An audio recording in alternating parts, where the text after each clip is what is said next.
We're back on the Sports Zone. I am Mike Aglialoro.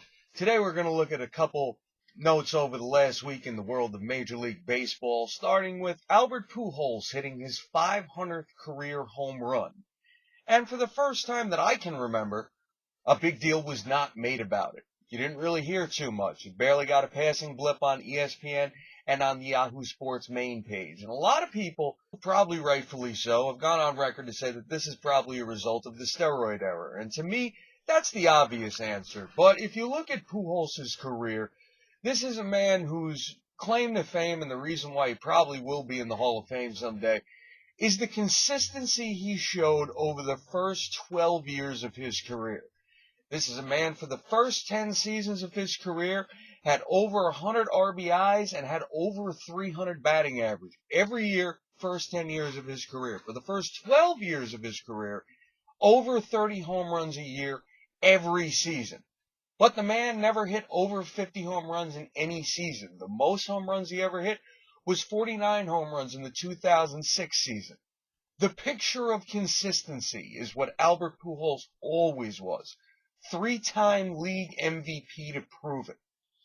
And then he took the 10-year contract with the Los Angeles Angels of Anaheim. In the first season he was there, he hit .284 with 30 home runs. And then last season, of course, he didn't even play in 100 games and hit under 30 home runs with 17, 64 RBIs, and a terrible batting average, at least for Albert Pujols. So while this guy always was the picture of consistency, like I said, he signed the 10-year contract going into his age 32 season. Right now he's 34 years old, coming off of two, like I said, subpar seasons. He already has 8 home runs on the season with the 2 that brought him up to 500. But the reason why, like I said, not a big deal being made about this, it's not just because of the steroid era to me. As much as that has clearly put a tarnish on any record that comes out by anybody who even played during that era, and Pujols is no different. You look at his stats, as much as, listen, rumors of HGH and performance-enhancing drugs will always wind up going on any ball player just because they are a major league ball player in this era. But Pujols is also the only player that I can ever remember who actually filed a defamation of character lawsuit against his accuser, Jack Clark, who, of course, on the radio show announced that he felt he knew people that knew that Pujols was taking steroids, and Pujols sued him for it. Something that no one has really done over the course of everything that has gone on with these steroids. Alex Rodriguez didn't sue anybody, and Barry Bonds didn't sue anybody. So to me, that means something here. But, congratulations to Albert Pujols. Like I said, picture of consistency. He has 8 years to go on his 10-year contract. So at the very least, if he strings together a few more 30-plus home run seasons, he probably is going to make the Hall of Fame. And we'll look at a couple of the other New York notes from this past week. Matt Harvey, of course, was in the news for all the wrong reasons yet again, because to honor his 6-month anniversary of having his Tommy John surgery, he posted a photo to Twitter of himself giving the middle finger. That was taken on that day by his mother. That's awesome. A few hours later, the account was deleted. Now, Matt Harvey could have just admitted he was wrong to put it up, but no, he has to come out and basically say that he didn't really feel that there was anything wrong with it. And that's the problem right there with me. The other day on the radio, Craig Carton said, more than likely, you could see all the earmarks that whatever happens between the Mets and Matt Harvey, as much as you don't want to say it, this is probably going to end badly. And as much as I don't want to admit it, as much as you don't want to imagine the end of a guy who has as bright of a future as Matt Harvey does, let's be honest.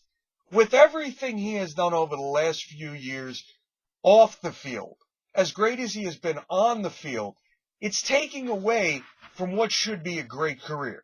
You look at the guys who have had long, successful careers in New York.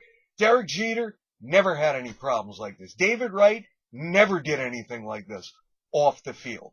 And Matt Harvey has to be smart enough to realize that if he is going to be a true face of the franchise, as he has the opportunity to do, he has to distinguish himself. He has to show people that he has some class and dignity. You want to be a young guy, you want to have your fun, fine, but there's a right and a wrong way to do everything. and putting pictures of yourself online giving the middle finger, let's be honest, that's one of the dumbest things you could do in this day and age. Almost as dumb as the Toronto Raptors GM yelling "fuck Brooklyn" at a pep rally before Game 1 of the divisional first-round playoff matchup. And that happened last Friday, for those who don't know.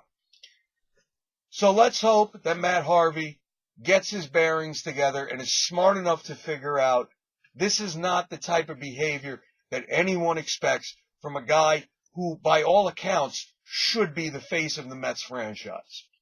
And the last story we will talk about today. 2 weeks ago, Michael Pineda, in a game against the Boston Red Sox, had what appeared to be pine tar on his right hand. John Farrell, manager of the Boston Red Sox, didn't complain during the game. There was no suspension. There was no fine. And Wednesday night, supposedly very cold night, according to Pineda, he couldn't get a grip on the ball. And at the start of the second inning of play, he comes out with a brown substance on his neck. Farrell asks the umpires to inspect it.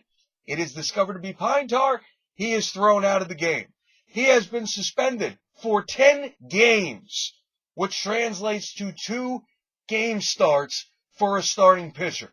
It was said on the Facebook page earlier today by Mr. Decker, and I thank him for this comment. He shouldn't just be suspended for 10 games. He should get at least 5 game start suspensions. Send a message here. As much as, listen, you could say pitchers doctoring the ball, putting some sort of substance on the ball to get a grip has been going on from the days of Catfish Hunter and Phil Necro and all the other guys who are now in the Hall of Fame. Let's be honest, though. If we're cracking down on the steroid people, let's think about how the steroid era started, wanting to get an advantage. Guys like McGuire and Bonds, doing stuff that obviously they should have been doing.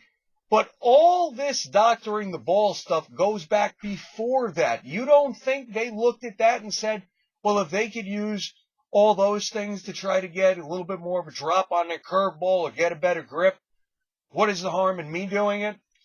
I'm not saying you have to outright eradicate it, but I looked to an article that Buster Olney wrote earlier today on ESPN.com for the insiders. There has to be some sort of medium here. Maybe baseball really does have to implement some sort of substance that can't be gooped on a ball or whatever you want to call it to, create just erratic drops in the ball and aerodynamics. But maybe there should be something, because we all know the pitchers are doing it one way or another. Pineda's the dumbass for doing it 2 times in a row against the same ball club and thinking that a quality manager like John Farrell wouldn't have the druthers to call it the second time around. Bad job by Michael Pineda. And for the record, I drafted Michael Pineda on my fantasy keeper league team. I was a fan of Pineda going back to his Seattle days. So I am just as disgusted and just as saddened for what it means for my team, just like Brian Cashman and Joe Girardi. And Cashman actually came out and called it a failure on the part of the whole organization for allowing this to happen. Has to be something done here. Like I said, 10 games when you're only really going to miss 2 starts for a starting pitcher is nothing, folks. There should be a harsher penalty for that. So with that, we're going to wrap it up for today. I want you all to check out some of the fine content now on ThisIsSportsZone.com. We got the latest from our MMA guy, Dave Tice, as he looks at the pay scale in the world of MMA and the UFC.